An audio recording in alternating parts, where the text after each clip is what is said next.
Bueno, buenas noches. Bueno, o buenas tardes todavía, tarde, noche. Vamos a ver nuestras Biblias ahí en el libro de Segunda de Reyes. Vamos a anticiparnos un poquito lo que este domingo vamos a ver en la reunión dominical, ¿sí? Hace unos días atrás, Lea nos compartía la caída de Samaria, ¿sí? El reino del norte del pueblo de Israel, cómo había sucumbido ante el pecado, ante todas las cosas que vinieron haciendo mal, ante la sumatoria de decisiones que fueron haciendo que el pueblo de Israel se fuera alejando de Dios, ante personas que tuvieron en el liderazgo y en su momento, en vez de ser de influencia positiva, fueron de influencia negativa para la iglesia o para el pueblo de Dios, que más o menos es lo que estamos hablando, y el pueblo terminó sucumbiendo ante el pecado. Y lamentablemente vino la primera oleada que nos hacía ver, Leandro, que fue justamente el imperio asirio, ¿no? Agarró y arrasó con esos pueblos, sacó el pueblo de Israel que estaba en su lugar, y como nos había comentado Leandro, lo repobló con gente de otras naciones que habían tomado, ¿sí? Para que se mezclaran y para que realmente cada uno de los pueblos perdiera su identidad. Pero más adelante, aquí justamente en el capítulo 21 del segundo libro de Reyes, comienzan los últimos reyes que están gobernando el sur de Israel. Estamos hablando de Judá, aquellas dos naciones que estaban ahí centradas en Judá, el reino del sur, como se le llama, y entre el primer reino, es decir, el reino del norte y el reino del sur, sufrieron dos invasiones, una por el imperio asirio, pero después el segundo, el pueblo de Judá, el sur, fue invadido no por Asiria, sino por Babilonia. Y ahí entra el libro de Daniel, ¿sí? Que todos encontramos que Daniel fue jovencito, fue llevado a Babilonia, cautivo, ¿sí? Y estuvieron 70 años como cautivos ahí en Babilonia hasta que volvieron. Pero lo que me llama poderosamente la atención es entre que el primer cautiverio y el segundo, el que pasó el pueblo de Judá, pasaron aproximadamente 130 años. ¿Sí? 130 años de la caída de Samaria y la segunda, la caída de Judá. ¿Y cuáles son las primeras cosas que nosotros tenemos que sacar de esto antes que nos pongamos a leer para hacer introducción? Lo primero, lo principal, aprende a observar. Yo me imagino el pueblo de Judá, ¿no? Teniendo la oportunidad de haber visto cuáles eran las consecuencias de los reyes que estuvieron gobernando en Israel y cómo el pueblo terminó destruido, habrán dicho: bueno, ahora nosotros vamos a tratar de hacer algo distinto, no vamos a hacer lo mismo, porque ya vimos que si seguimos ese camino que el pueblo de Israel empezó, terminamos mal delante de Dios. Y aún a pesar de eso, ¿sí? Judá seguía igual, iba por el mismo camino que el pueblo de Israel. Y lo que te quiero decir, lo principal es esto, que uno tiene que aprender a observar, no a criticar ni a jugar a las vidas de las personas, pero sí a aprender a tomar ejemplos. En la Biblia nosotros encontramos buenos ejemplos y malos ejemplos. El primero que se me viene a la mente es de Demas. ¿Se acuerdan ustedes? Cuando Pablo escribe la carta de Timoteo, si no me acuerdo, de Tito, habla de Demas, dice: le exhorto a Demas, ¿sí? Que en su momento había amado el mundo y había abandonado el ministerio. ¿Sí? ¿Es un buen ejemplo o un mal ejemplo? Y un mal ejemplo. Y después tenemos a Onésimo, ¿sí? Onésimo en el libro de Filemón, que en su momento no era cristiano y había robado y había caído en la cárcel, se encontró juntamente con Pablo, conoce el Evangelio, él cambia su vida y Onésimo comienza a hacer las cosas que Dios estaba esperando, que compartiera el Evangelio a otros. Y se transformó en un buen ejemplo, habiendo sido un mal ejemplo. Entonces, primero y principal, nosotros tenemos que aprender a observar. Vuelvo a decir, no para criticar, sino para tomar ejemplos. Tenemos que tomar ejemplos. La vida se basa en que nosotros aprendamos a tomar ejemplos. Por eso Dios nos llama a nosotros a ser ejemplos para la gente que está afuera. Porque la única forma de que la gente que está afuera conozca a Dios es a través de nuestra vida, de lo que nosotros pensamos, de lo que nosotros decimos, de lo que nosotros hacemos.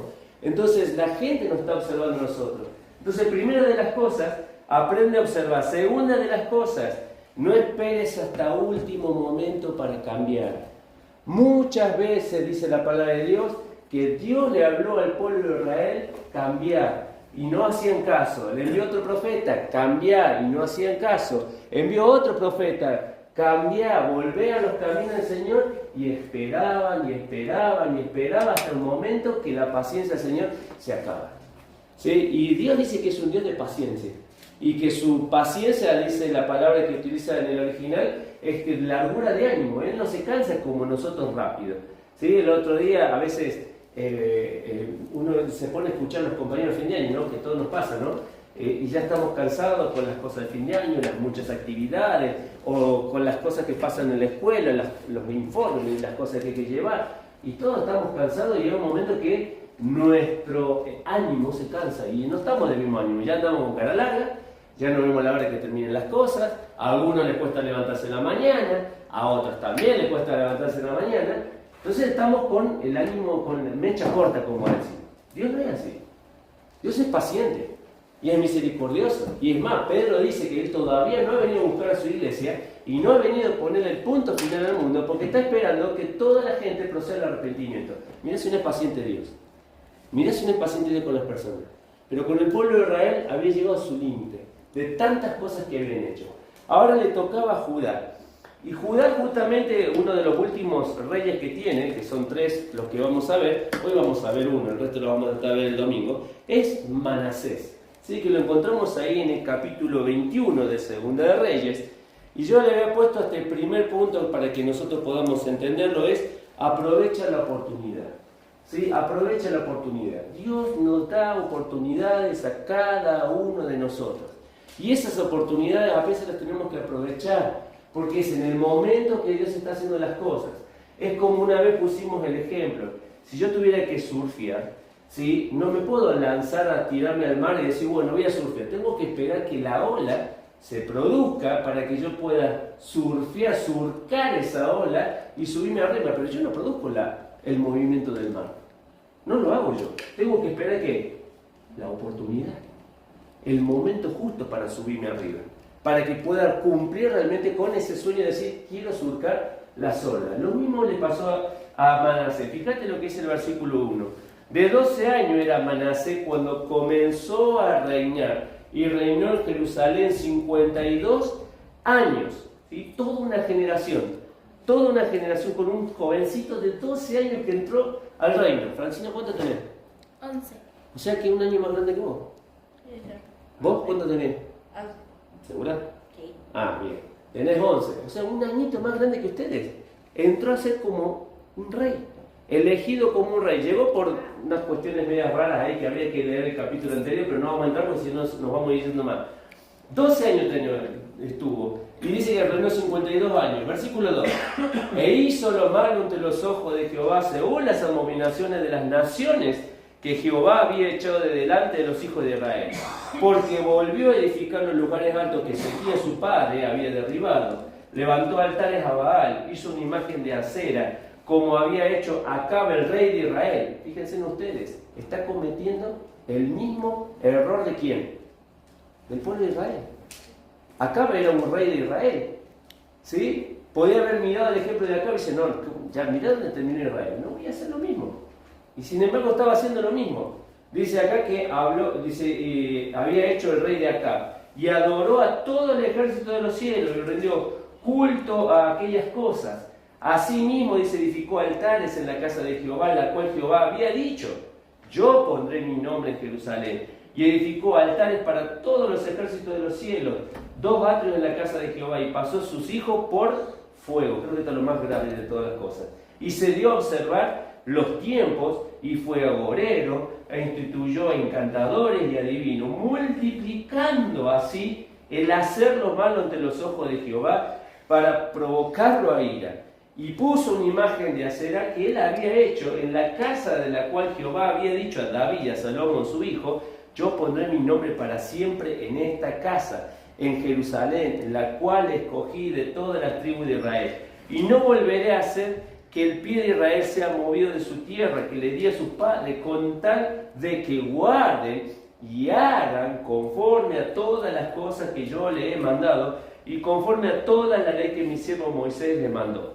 Mas ellos no escucharon, y Manasés los indujo a que hicieran más mal que las naciones que Jehová destruyó delante de los hijos de Israel. Vamos a llegar hasta ahí. Ustedes saben que Manasés La primera vez que aparece en la palabra de Dios es ahí cuando José, ¿se acuerdan cuando José fue esclavo en Egipto? ¿Sí? Y en un momento tiene 2 hijos. ¿Sí? A uno de ellos le pone el nombre de Manasés. ¿Sí? Porque la idea del nombre de hijo es porque Dios me hizo olvidar mi pasado. O sea, las cosas que él estaba viviendo en su pasado, las cosas que había vivido con sus hermanos. ¿Sí? ¿Se acuerdan que lo había vendido su hermano había hecho que, sus hermanos habían hecho que fuera como esclavo a Egipto? Significaba Dios me hizo olvidar. ¿Y saben qué? Manasés justamente pareciera que sufriera de amnesia espiritual. Porque se había olvidado de todas las cosas que tenía que hacer. Amnesia espiritual o amnesia, ¿sí? Si uno se pone a fijar, es cuando una persona se olvida de qué, de eventos. ¿Sí? Te diste un golpe en la cabeza y no recordás fechas o no recordás quién está al lado tuyo. ¿Sí? Todos hemos visto películas de amnesia y a veces chistosas de personas que han perdido la memoria y después volvieron en sí, pero fíjense en ustedes, pareciera que Manasés había perdido la memoria de quién era Dios para él. Y miren las cosas que hizo, yo las noté acá por separado. Adoró a los cielos, a las estrellas y a la luna. ¿Sí? Algo que es muy común de la gente, adorar los astros que ve. Uno puede contemplar las estrellas, pero no puede generar un ídolo de las estrellas, o de la luna, o del sol. Después dice, quemó sus hijos en sacrificio, en el versículo 6. Practicó ocultismo, magia negra, adivinación, en el versículo 6 también. Incluyó en el templo una imagen de acera, en el versículo 7. Creo que esto es lo más grave porque estaban conviviendo la religión judía, donde el templo de Dios estaba en la presencia de Dios, y la imagen de quién? De Aserá, que se consideraba una de las diosas en aquel momento, madre de todos los dioses que había en la época. O sea que no estaba poniendo cualquier tipo de diosa dentro del templo, sino estaba poniendo una diosa que estaba compitiendo con la presencia de Dios. También dice que cometió asesinato, no lo leímos, pero está en el versículo 16. Fíjense en ustedes, dice, fuera de esto, derramó Manasés mucha sangre inocente en gran manera, hasta llenar a Jerusalén de extremo a extremo, además de su pecado con que hizo pecar a Judá para que hiciese lo malo ante los ojos de Jehová. Dicen los escritores que las personas que murieron acá, gran parte de ellos eran los profetas, los cuales iban y lo amonestaban y le decían, Manasés, estás haciendo mal, Dios te está llamando a que te arrepientas. Dice que él trataba de liquidar a aquellas personas, como se dice ahora, matar a las voces disidentes de lo que él pensaba. Y terminó, el versículo 9, siendo una influencia negativa. El versículo 9 dice, mas ellos no escucharon y Manasés los indujo. La palabra inducir ahí significa desviar o apartar del camino.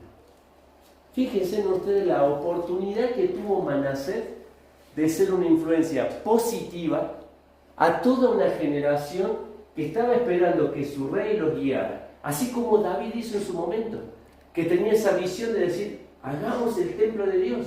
Y se levantó Salomón, su hijo, y dijo, aquí en el templo que vamos a construir va a estar la presencia de Dios para siempre. Esa visión de ser una persona de bendición a las generaciones que estaban. Manasés no fue así. Se transformó justamente en un elemento de tropiezo para los que estaban en su momento. Ahora, uno sigue leyendo y no va a encontrar más que desgracia tras desgracia. Pero hay un pasaje paralelo a este, ¿sí? No sé si ustedes llegan a ver arriba en el capítulo 21, donde dice el reinado de Manasés, y dice arriba 2 de Crónicas 32, del 1 al 20. Vamos a ir justamente a ese pasaje, 2 de Crónicas 33, del 1 al 20. No vamos a leer los 20 versículos, pero quiero que veamos algo más que vamos a encontrar ahí en el pasaje con respecto a la vida de Manasés. Porque uno puede pensar que puede seguir el camino, a veces equivocado, y no ver consecuencias, ¿no? Uno siempre piensa que apenas uno se equivoca, Dios baja con una vara y te da un garrotazo para que vos entres en razón, y muchas veces Dios no obra así, ¿sí? Por eso dice que Él envió personas para que hablaran y hablaran y hablaran. Y dice en el capítulo 33 del pasaje donde estamos leyendo, y el versículo 10 dice, y habló Jehová a Manasés y a su pueblo, mas no escucharon. Versículo 10 dice que le habló Dios, ¿sí? Esto es cuando a nosotros nos pasa con nuestros hijos. A veces le hablamos una vez, a veces le hablamos 2, a veces le hablamos 3, y a veces dice, ya ves, me está diciendo, y a veces, hoy salía de la escuela y una familia delante mío. Y el chiquitito se iba yendo de él al primer grado, no le hacía caso a la mamá. Yo estaba de aquí a ahí y en un momento dice, ya vas a ver cuando lleguemos a casa. Y el pibe pegó la vuelta y se volvió a donde estaba mamá. O sea que sabía que a dónde apuntaba esa rebeldía de él, ¿no? Pero a veces hay momentos que uno tiene que hablar, la Biblia habla de esto, ¿no? ¿Sí? Hoy que nosotros, en el concepto moderno, hoy el darle un chirlo a nuestros hijos está mirado como malo, ¿sí? Está mirado como malo. Justamente porque Satanás le gusta que los chicos no tengan límite y que sean desobedientes a sus padres. Si uno indaga más la Biblia, se va a encontrar que cuando había un hijo rebelde en el pueblo de Israel, hace años atrás, se hablaba de que tenía que ser apedreado. ¿Por qué? Porque su mal ejemplo iba a hacer influencia a otros. Parece que es un Dios muy duro, ¿no? Muy poco tolerante con los chicos. Pero no estamos hablando de eso. Estamos hablando de lo que dice el proverbio: corrige tu hijo y te dará descanso. Un tutor para un árbol, ¿sí? No se lo pongo cuando tiene 10 años de crecido, se lo pongo cuando recién estoy plantando el árbol, para que ayude a que el árbol no salga torcido, pero también para que ayude a que el árbol no se quiebre. Pero lo ponemos cuando es chico. Y tal vez el árbol diga, yo me quiero inclinar para aquel lado. Y a veces nuestros hijos y nosotros somos así. Y necesitamos que la corrección de Dios nos encamine. Por eso dice el versículo 10, Él habló. Pero fíjate en el versículo 11. Por lo cual Jehová trajo contra ellos generales del ejército de los reyes de Asirio, los cuales aprisionaron con grillos a Manasés y lo ataron con cadenas y lo llevaron ¿a dónde? Claro, yo al segundo punto le puse un golpe de la realidad. Pensaba que no iba a pasar nada. Sí, total, ya había matado a los que se oponían a él, ya había cometido esto, ¿no?, de poner la idolatría más arriba que Dios, ya había formado un culto paralelo, ¿no? A todo lo que se movía le rendía culto. Fíjense ustedes que Dios dijo, yo seré vuestro único Dios. ¿Sí? Me amarás de todo vuestro corazón, decía el Señor cuando les dio la ley. Y sin embargo él amaba a las estrellas, al sol, era agorero, era divino, tenía altares, quemaba a sus hijos. Son las cosas que uno podría decir, ¿cómo puede ser que viva así y no le pase nada? Que no tenga consecuencias en su vida. Y sin embargo, un golpe de realidad. Dios le dijo, ya te hablé, ahora voy a enviar a alguien que te corrija. Y comienza a venir justamente estos reyes o estas naciones a su alrededor y lo llevan, dice, a Babilonia. Y fíjense lo duro de esto, ¿no? De darse cuenta tarde que podía haber cambiado y no cambió. Podía haber cambiado y no cambió. Podía haber tomado una decisión de decir, bueno, si vi ya, vuelvo a decir, al pueblo de Israel que tomando una decisión como la que tomaron terminaron mal, podría haber hecho, yo no voy a hacer lo mismo. No voy a hacer lo mismo. Porque Dios me está pidiendo que marque la diferencia. Ahora, fíjate el versículo 12 de este pasaje donde estamos leyendo. Mas luego que fue puesto en angustias, oró a Jehová su Dios, humillado grandemente en la presencia de Dios, del Dios de sus padres. Presta atención a esa frase. En la presencia del Dios de sus padres.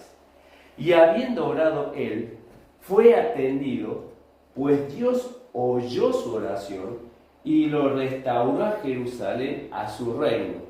Entonces, dice, reconoció Manasés que Jehová era Dios. En otra versión dice que Jehová era el único Dios. Ahora, primer punto. Él fue puesto en angustia. Oseas, el capítulo 5, ¿sí? Vamos al libro de Oseas. No es fácil de encontrar Oseas, por eso me puse un machetito para poder buscarlo rápido. Oseas capítulo 5, ¿sí? Capítulo 5 del libro de Oseas, y el versículo a leer, déjenme que lo esté leyendo, es el versículo 15. 5:15 dice, andaré y volveré a mi lugar, hasta que reconozcan su pecado. Dios está hablando en el pueblo de Israel. Y busquen mi rostro. Y ahora subraya esa frase. En su angustia me buscarán. en su angustia me buscarán. ¿Vieron que hay un salmo, cuando uno va en los primeros capítulos, es un salmo que se repite en Romanos? Dios dice que no hay ni siquiera uno que busque a Dios. Claro, mientras las cosas te van bien, uno no busca a Dios. ¿Sí? Va para un lado, va por el otro, toma sus decisiones, sabe que Dios se tarda en ejecutar a veces su disciplina, entonces vos vivís la vida. Pero cuando estás en angustia, cuando vos escuchás recién a las personas que dicen, ay Dios, o Señor ayúdame, o como dijo Pedro, ¿no? Señor sálvame que me ahogo, en esta situación me está pasando mal. La angustia. Solo en ese momento de angustia, dice Segunda de Crónicas, cuando estábamos recién, versículo 12, cuando fue puesto en angustia, ¿qué hizo él? ¿Oró a quién? ¿Te diste cuenta? No oró a las estrellas, no oró a la luna, no buscó en agoreros, no buscó ni siquiera en decir, a ver, a uno de los profetas míos, de esos que estaban ahí de Baal y de Aserá, que me vengan a ayudar. No dijo, ¿aquí oró? Oró a Jehová. Porque saben que muchas veces así buscamos a Dios nosotros. Tenemos que pasar momentos de angustia. Tenemos que pasar momentos de prueba. Y la angustia por ahí es la más grande que podemos decir, o podemos tratar de elucidar cuál fue el motivo de la angustia, porque uno dice, perdió sus cargos, ¿sí? Abandonó a sus hijos, estaba lejos de su ciudad. ¿Cuál habrá sido el motivo de la angustia realmente? Dice, no sé si ustedes se acuerdan, ¿no? Cuando el Señor Jesús es sacrificado y está en la cruz, en Mateo 27:46, que no vamos a buscar, dice, Dios mío, ¿por qué me has desamparado? ¿Por qué me has dejado solo? ¿Y saben cuál es el motivo más fuerte de la angustia? Cuando Dios te deja solo. El Señor Jesús lo dijo en la cruz. ¿Por qué me has desamparado? ¿Por qué me dejaste solo aquí en la cruz? David decía cuando él había pecado, devuélveme el gozo de la salvación. ¿Qué había perdido? Su relación con Dios. No nos damos cuenta que en la punta del ovillo de la angustia es cuando nosotros estamos realmente sin Dios. Cuando realmente dejamos a Dios de lado. Cuando realmente no tenemos esa relación con Él, entonces ahí nos invade la angustia y nos sentimos solos y tenemos que levantar nuestra voz en oración y decir, Señor, ayúdame. Porque si no, no decimos ayuda. Este es el punto neurálgico de la angustia. Entender que muchas veces no estamos solo como este hombre estaba. Ahora, ¿qué lo llevó a él a estar en angustia? Dice el versículo 12 que estábamos recién. ¿A qué? A orar. Y fíjate que él hace, yo noté 4 pasos que hizo acá. Primero oró. Segundo, se habrá arrepentido. Porque esa oración, dice, estando humillado, dice, buscó a Dios. Entonces, la primera de las cosas, oración. Segundo, se arrepintió. Tercero, restauración. Y uno cuando habla de restauración, siempre uno piensa que es como el principio. Manasés volvió al reino, pero no era lo mismo. Venía con las heridas de cautiverio. Venía con la mala alimentación de cautiverio. Estando en cautiverio, pensemos un poquito, ¿no? No es que te llevan la mejor comida. Estando en cautiverio, a veces no te dan de comer. No estás en un lugar cómodo, estás en un lugar aprisionado. No estás bajo la mejor condición favorable, tal vez no veas el sol por muchos días. Porque estás justamente metido en un lugar que es un calabozo, ahí te tienen ahí encerrado. Y Manasés, estando en esa condición de humillación, recién ahí dice que levanta su oración a Dios. Entonces mira, oración, arrepentimiento, había anotado un par de cositas más, déjenme recordarla acá, arrepentimiento, restauración. Y en esto nos tenemos que dar cuenta de algo, que no siempre cuando Dios restaura es igual. Dios puede restaurar tu vida. ¿Sí? Le pedimos perdón a Dios por alguna decisión que tomamos, por alguna cosa que hicimos, pero la restauración de nuestra relación con Él es instantánea. Pero no siempre las consecuencias del pecado son una restauración instantánea. Hay cosas que no se pueden restaurar.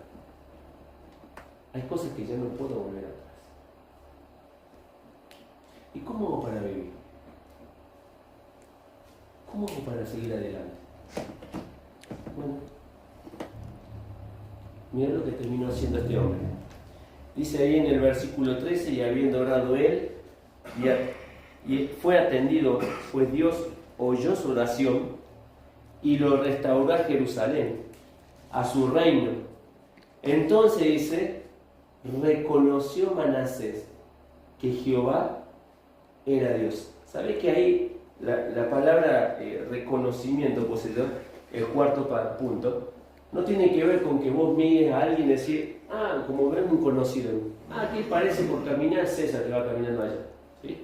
O a veces nos cruzamos y vemos a alguien que camina y sabemos que es un parecido. No está hablando de ese reconocimiento facial.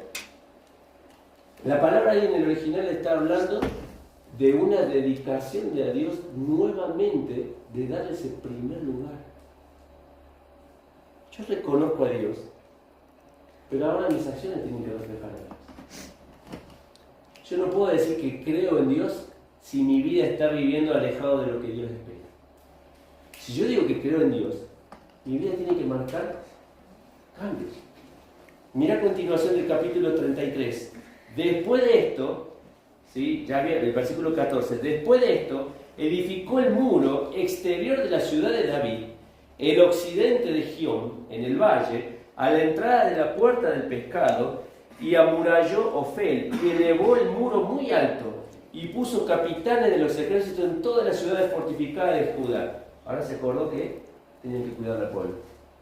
Versículo 15, asimismo quitó los dioses ajenos, y el ídolo de la casa de Jehová, y todos los altares que había edificado en el monte de la casa de Jehová y en Jerusalén, y los echó fuera de la ciudad. Versículo 18, reparó luego el altar de Jehová y sacrificó sobre él sacrificios de ofrendas de paz y de alabanza, y mandó a Judá, ¿a qué? A que sirviesen a Jehová. Versículo 17, pero el pueblo aún sacrificaba en los lugares altos, aunque lo hacía para Jehová su Dios. Y versículo 18, los demás hechos de Manasés y su oración a Dios y las palabras de los videntes que le hablaron en nombre de Jehová, el Dios de Israel. He aquí, todo está escrito en las actas de los reyes de Israel. Y su oración también, y cómo fue oído todos sus pecados, su prevaricación, los sitios donde edificó lugares altos y erigió imágenes de acera e ídolos antes que se humillase. He aquí, todas están escritas, dice, en las palabras de los videntes, y durmió Manasés con sus padres. Pero ¿te das cuenta? Versículo 18, y lo demás hechos de Manasés y su oración a su qué? ¿No le había dicho en el versículo 13, no, el versículo 12, mas luego que fue puesto en angustia, oró a Jehová, su Dios humillado grandemente en presencia, dice, y habiendo orado él fue atendido, pues Dios le oyó y le restauró. Pero fíjense que en un momento todavía no era su Dios. En el otro pasaje lo dice, todavía no era su Dios. Aquí ya lo pone como su Dios. Quiero decirte con esto, si vos estás en una relación con Dios, tu vida hay cambio. No hay por dónde errar. Entonces, por eso dice, que tenía los ídolos, sacó los ídolos. El que tenía la imagen de convivencia, de acera con Dios en el lugar santo, la sacó. Hay cambios, hay cosas que tenés que dejar, no podés convivir con el pasado. Ya está. Es momento de ponerse una visión de decir, ahora voy a hacer las cosas como Dios quiere. Pero ¿saben cuál es el propósito de esto? Que él lo reconoció ahora como su Dios. Antes era el Dios de sus padres y ahora es él su propio Dios. Por eso vuelvo a decir, ¿cómo ser un instrumento que aproveche las oportunidades? Dios tiene que ser tu Dios en todas las cosas. Tiene que ser tu Dios en tu trabajo, tiene que ser tu Dios en tus finanzas, tiene que ser Dios en la educación de tus hijos, tiene que ser tu Dios en tu casa, tiene que ser tu Dios en el trato con tu esposa, tiene que ser tu Dios en el trato con tu esposo, tiene que ser tu Dios en todos lados. En todos lados. ¿Por qué? Porque si hay algo que rescato de esto, es que a pesar de toda la maldad que hizo Manasés, ¿Quién de nosotros hubiera dicho se merece una segunda oportunidad? Nadie, ¿no? Mató a sus hijos, ya con eso descalificado totalmente. Y sin embargo Dios escuchó su oración y volvió a restaurar su vida. ¿Saben qué me lleva a esto? Que no, muchas veces no importa cuán lejos estemos. No importa cuán lejos estemos. Si realmente estamos pasando un momento de angustia y nos humillamos ante Dios, Él nos va a escuchar. Él nos va a escuchar. Vamos a terminar aquí con este principio del estudio del día domingo. Y te invito a que realmente Dios sea el Dios de todo lo que tenés. Tu vida, tus hijos, tus bienes, tu trabajo, todo lo que tenés es para Él. Cantábamos una canción recién, el Dios que adoramos. Y hay una frase que decíamos, que todo es de Él y para Él. Todo es de Él y para Él. Ese es el propósito de nuestra vida. Que todo lo que nosotros hagamos esté puesto a los pies del Señor. Vamos a orar. Padre, te damos gracias por este día, porque nos muestras tu misericordia, Señor, a través de un hombre tan perverso, Señor, como Manasés. Tal vez se olvidó de ti, Señor, durante toda su vida. Casi durante todo su reinado, Señor, siempre fue ir en contra de tu voluntad y siempre fue influenciar la vida de otros para mal. Pero Padre, hasta que no llegó a ese momento de quiebre, hasta que no llegó a ese momento de tocar fondo, Señor, y que dejaste de hablarle para comenzar a actuar en su vida, Él no entendió que realmente había un solo Dios, el único Dios verdadero. Señor, ayúdanos a nosotros a aprender de estos ejemplos, a no llegar hasta el extremo de nuestras vidas para darnos cuenta de que estamos haciendo mal las cosas, sino que podamos ordenar nuestros pasos. Como dice una frase, en vez de ser reactivos, seamos proactivos. Que siempre estemos anticipando las cosas que vamos a hacer delante de ti, tomado de tu mano, Señor.